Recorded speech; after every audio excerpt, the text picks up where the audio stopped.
Hey, Ellen. Oh, hey. Oh, how was your Oscars viewing party? Oh, it was good, you know, fairly unremarkable. Is that an award?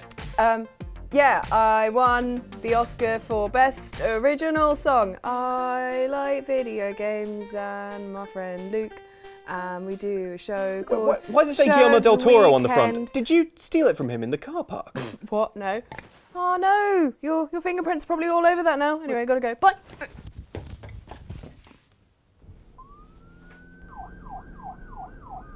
Show of the weekend, show of the weekend, show of the weekend, show of the weekend, show of the weekend.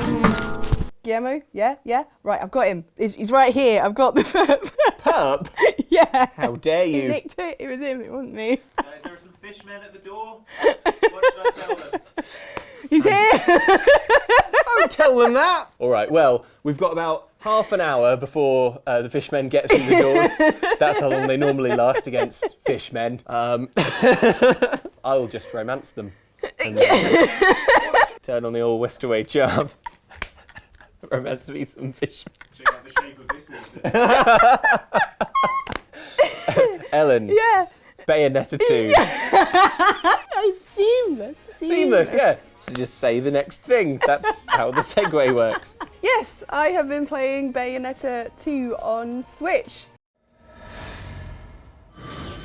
Bayonetta. It's more Bayonetta. Basically, my summary of it is if you liked the first one I did. and want to play more of it on a bus, Bayonetta 2. It's still got a lot of the same features from the previous game. The opening sequence is one of these ridiculous, huge set-piece fights where you're like suddenly dropped into different things. Instead of the cool Fly Me to the Moon, they do a version of Moon River, which is also amazing.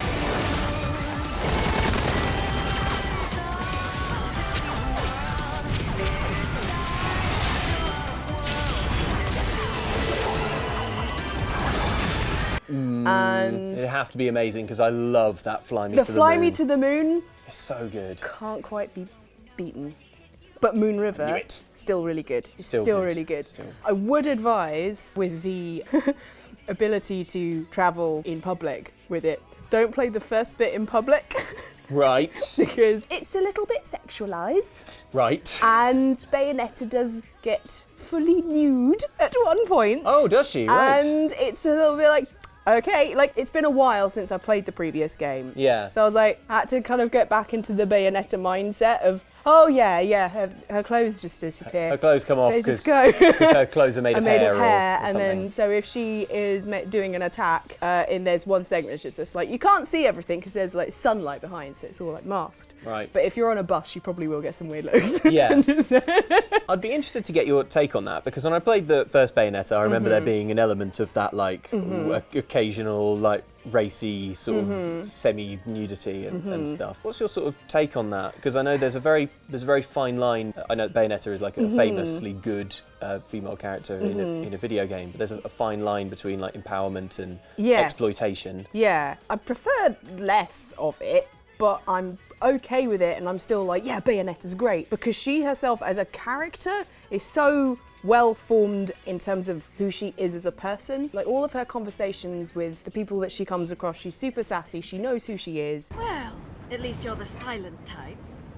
The last sage I met spent 20 minutes rambling on and on.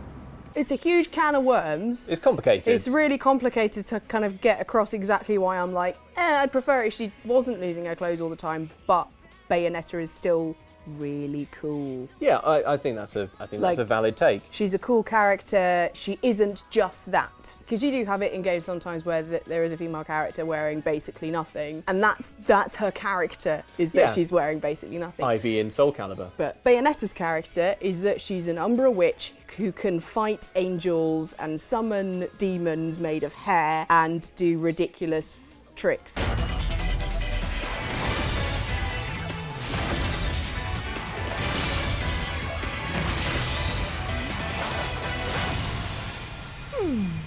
The more kind of sexualized stuff is forgivable, if not suitable for children. Yes. Okay. It feels like it's all for her benefit Yeah, it's for her benefit. She's doing it, she's enjoying it herself. She is having a laugh. That's the thing. She's joking about with it. Like, there's a bit where she lands on the back of like this centaur type thing and like smacks its butt in a very like, ooh, carry. It's Yeah, so like carry on It's very stuff. carry on.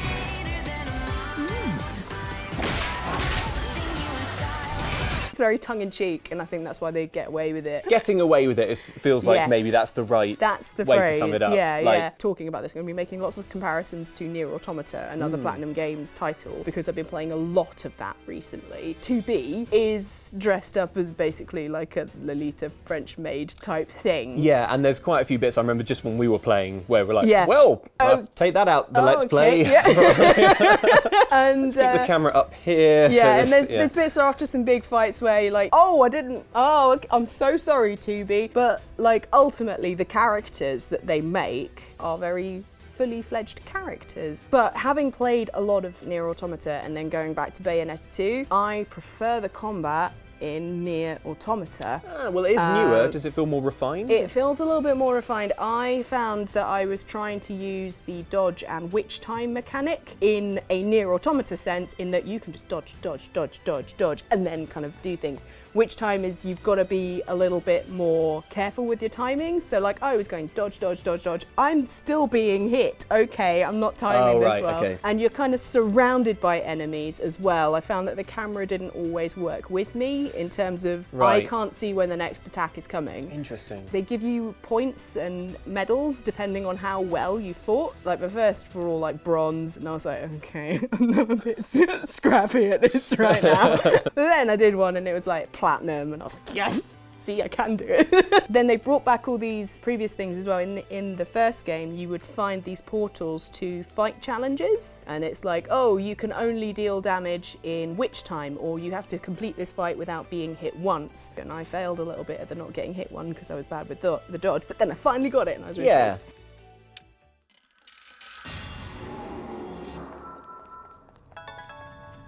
It's still got all the other side quests as well. You find old resting places of witches and you have to break them to get them, but there's also additional things where you have to like build them, and it sets off a timer and you have to run around and collect the pieces before the time runs out. A little bit like Mario and the 8 red coins type thing. Oh yeah, and yeah, you yeah. get to smash the thing at the end and get a prize. Yay!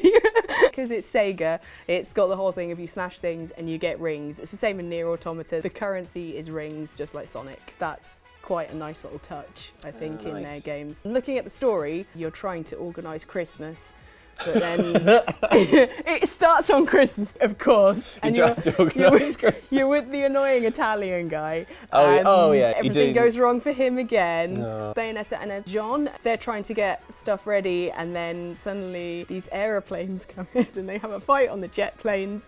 Bayonetta does one of her summons, a dragon summon, and it breaks out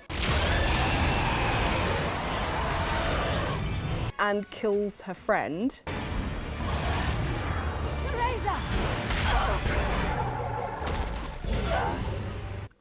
Awkward. So Bayonetta has to do another summon to get rid of her summon because she has to beat up this massive dragon that's climbing up a building. Does that one break out? No. The second one, I was like, oh, is this just going to escalate even further? But it was fine. Don't worry, I have That another one. summon for this. So the story is you're trying to go to the gates of hell to go and get your friend's soul before she's fully trapped there, because you've got her body. You kind of keep her on ice. You've got your buddy who sells you all the guns. He like puts her in a special potion and keeps her all right. You have to go to this mountain in the middle of nowhere where the gates of hell are apparently, and you meet this kid as well who's a squirrel at one point. Like you nearly land on the squirrel. Yes. I'm just going to set my head to an autopilot nod. Yes. And then you meet him, and he's like the trope in games of the annoying younger kid who you kind of you have to look after, and they're like, you're an Ellen, yeah, I know what I'm doing. Yeah. And the best thing about him, Bayonetta, damn it. he's got the worst London accent ever. Keeping secrets from Mummy. Nope, nothing comes to mind, love. Sorry. But since this is your bloody mess, do you mind hurrying the f up and getting rid of this thing? She demands that he like respect her and not like call her stupid names. And A reasonable ask. He goes to call her mom. In a London accent, you would say mom, but he says ma'am. And what should I call you, I mean, ma'am. And as a Londoner, I was just like, oh, this is, I don't like this child. I mean, the game's making me not like this kid anyway. Yeah, you're not supposed to. Because they want yeah. you to be like, oh, this kid. But I was just like, you didn't need to do that. You just had to do the accent for me.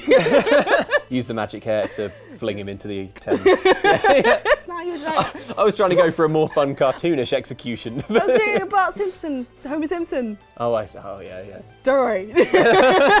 I am safe for our children, don't worry. Most people don't have to say that.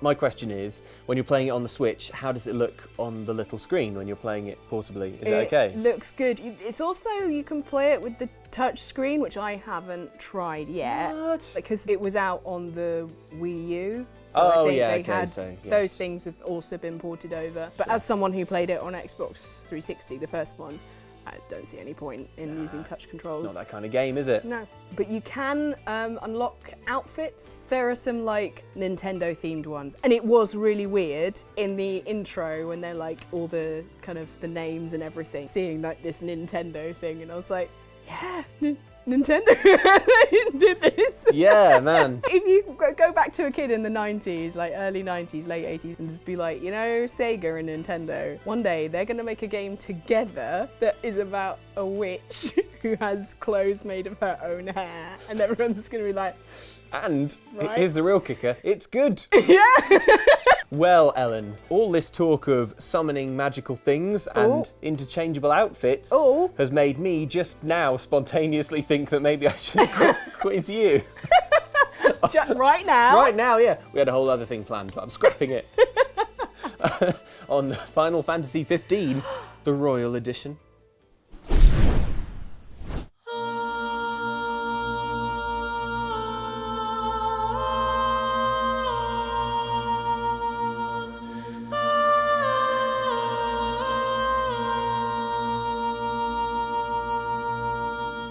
Final Fantasy 15 Royal Edition bundles every bit of Final Fantasy 15 ever created onto one disc, then adds a bit more. Alongside the main game and all the current DLC, this fancy new version of 2016's massive RPG adds new bosses, new areas to explore, and even more.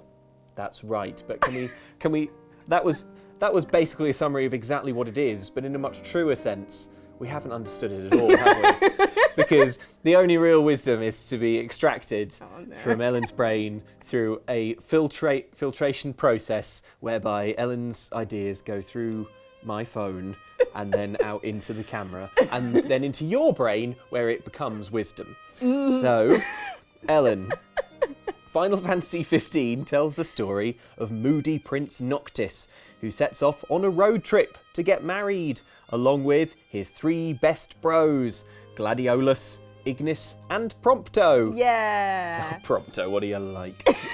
I did not play the game, I'm winging this. Things go sideways though, when the evil Niflheim Empire attacks the crown city of Insomnia, but Noctis needn't fear because his three best buds are along for the ride. Ellen, name three best buds from video games that you would have along on your road trip. Okay, do they all have to be from the same game? They have to be from different series, and they have to get along with each other.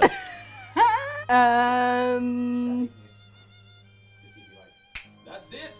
Which one's the one that's like, I have a new recipe? Come up with a new recipe. That's Ignis, Is that right? Ignis? Yeah. Yeah. There you go. Okay, so Ignis for the cooking. I've come up with a new recipe. Who else? Okay. I think Lara Croft. Because I think she would have some cool, interesting stories. She'd be sitting there with like a history book going through and being Yeah, like, that's oh, true. this is such myths and legends and stuff, and sharing them and her stories and adventures. And she's a bit of a lone wolf. Yeah. Quite strident, but Yeah. she sort of works well as a team. Oh, She could get on I with think, the... like, because the thing is, in the first game, she's with her. Yeah, she's like she's the got a whole squad. thing is she's trying to get all her friends like safe and off the island. So There you go. you There know, you go. she will go to hell and back to make sure that her mates are okay. So I want That's to what be you mates want. with Lara Croft. That's man. what you want on your road trip. You want Radio 4 on the whole way. I like. And I bet she wouldn't really like it. It's just I for- like for Radio show. 4. But does Ignis? Probably not. He's a 5 Live man. How do you know you don't play the game? Yeah, I just know. I can sense it about people. Who's taking up the last spot? Who's riding shotgun? A Palico from Monster Hunter. I don't know how Lara's going to take it being in the back while the Palico rides up front, but I like it. That's a good idea. Palicos are pally. Yeah. And they like help you out and. Got a shovel? adorable. Yeah, got a little shovel. That's useful if you need to bury a nets and- corpse. Hey, road trips, anything can happen. We've all been there, haven't we? But then he and Ignis can get on because I've come up with a new recipe. Palicos love cooking. Yes! So Amazing. Yeah, and then I'm sure Lara will give it a little ear scritches. Yeah. She's good with animals. Yeah. Ellen, Final Fantasy XV Royal Edition adds even more weird outfits to the game, including Half-Life's Gordon Freeman, for those who buy the PC version through Steam, and, perhaps more bizarrely, for those who buy on PC through EA's Origin store, outfits from The Sims, including a llama suit, a nod to the fact that The Sims is full of llama references for some reason. And Cute. they are cute. They are cute. I said that like I've got some dark secret about. Yeah, I said that like I've got previous with llamas. Like, yeah, they're all right. They're all right. They're all right for the journeyman mammal fan. This outfit also gets you the green gem thing that hovers over your Sim's head. But Ellen, can you tell me the actual name of that green gem? Oh, it's usually referred to as a diamond, which is weird because it's green and diamonds aren't green, but it's just to do with the shape. Yep. I mean, that would make sense because that very clearly describes what it sort of looks like. It is not called that. It's like active sim signifier. No, again, that would make sense. It is called the plum bob. Oh, I actually knew that, and I pushed that back into the recesses of my mind because I thought Accidentally that's a repressed bit. it. It's a bit weird, isn't it? I'll never need to know this. This is never going to come up again. This is never. I don't need to know this ever. Plum Delete. bob.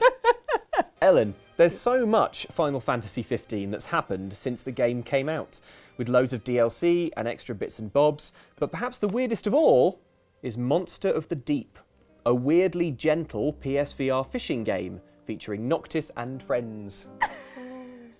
It is adorable. And really like sort of sweetly atmospheric and just odd. It's like, you want to hang out with your buddies and do a fishing? Do a fishing. Yeah, that's a technical term. For all you know. But Ellen, what weirdly gentle spin-off will you create? Let's find out with the bizarre, high-tech spin-off generator. Yeah! Yeah!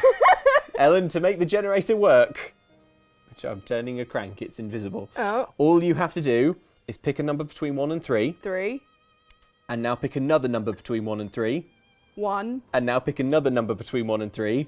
3.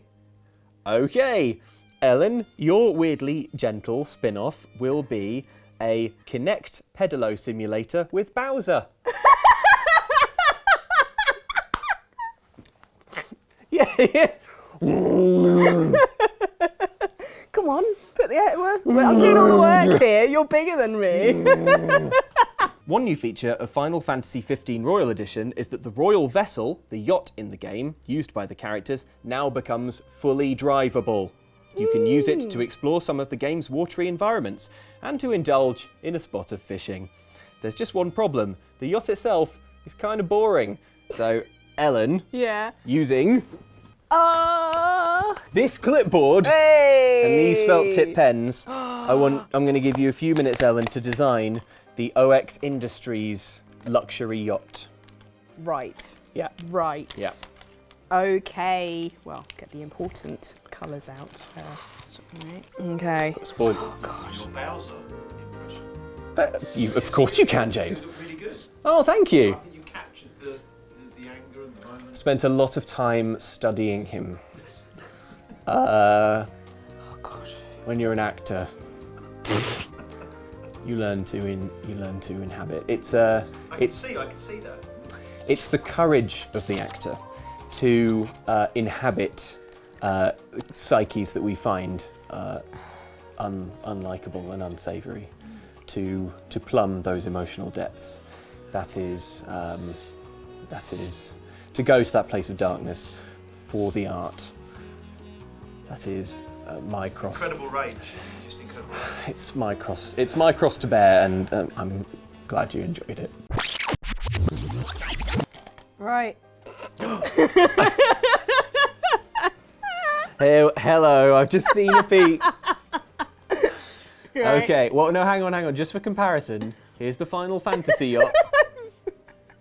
But it's not good enough for us. I've not seen it. We'd rather set sail in. Yeah. Okay, Ellen. Care to explain? Tell me what I'm looking at here. A bad drawing of a yacht. No, it's not.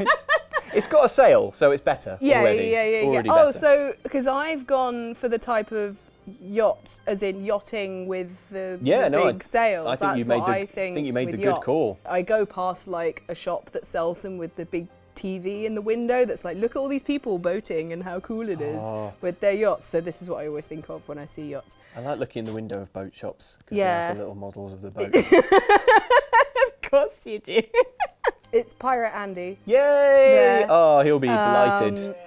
And there is like a little cabin bit, because they do have little cabin bits. So Looks that's like we're all underneath. sharing one. Well, the yacht ones are really small, and that's actually split up. Hey, and that doesn't I'm happy to top and tail. Doesn't include like underneath as well. That Oh, goes yeah, okay, yeah, downstairs yeah. into the underneath of the boat. Nice. And then there's the rest of us there. Yeah. There's you with your tall hair. There's me, Jane, and Mike. He's got a steering wheel because he likes cars. Oh, I like it.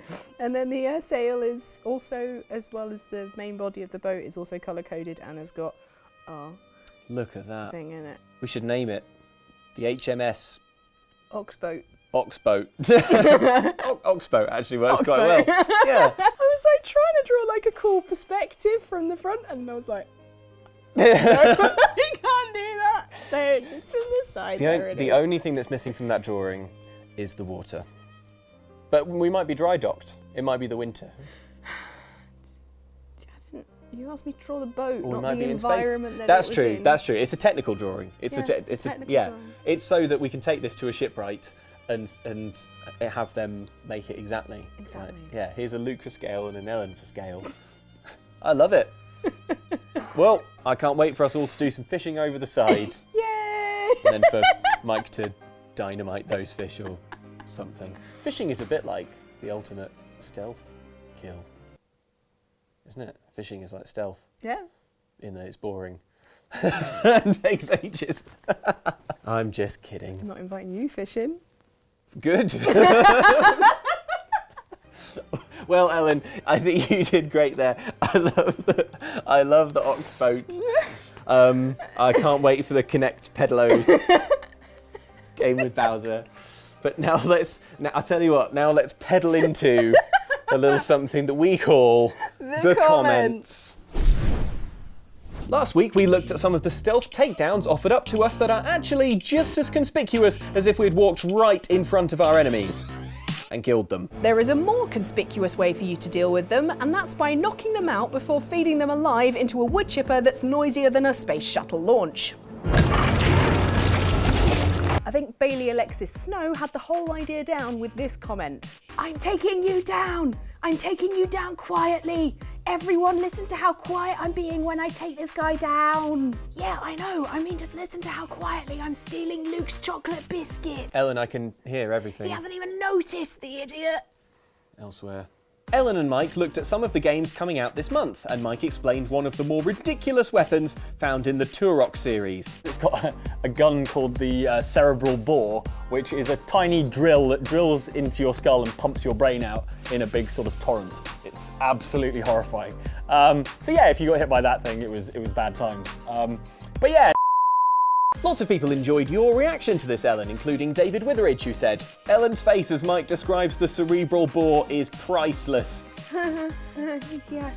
Ellen, stop thinking about the cerebral bore. Lots of people also liked your top, including Gracie Victor. Shout out to Ellen for her totally rad Hamilton shirt. Oh, thanks. In fact, Jane got me that shirt. I was very pleased with it. You could say that I was satisfied. Oh good, she's making puns. She's forgotten all about the cerebral bore. Oh God, the ball. Oh, sorry. Oh, it's okay, because honestly, it's not the weirdest thing I've come across this week, as I looked at some of the things that will freak us all out in the upcoming Assassin's Creed DLC, Curse of the Pharaohs. Turns out you can find more than one type of sting in Fields of Gold. Many of you appreciated the puns in that video, including Brendan MC, who said, Sting reference on point. Ah, sting, and on point. Nice. Yes, Ellen, but not every joke went down as well, with Sharpest criticising your lower third regarding the mystical sandstorms that keep you within the boundaries of the DLC. Whoa.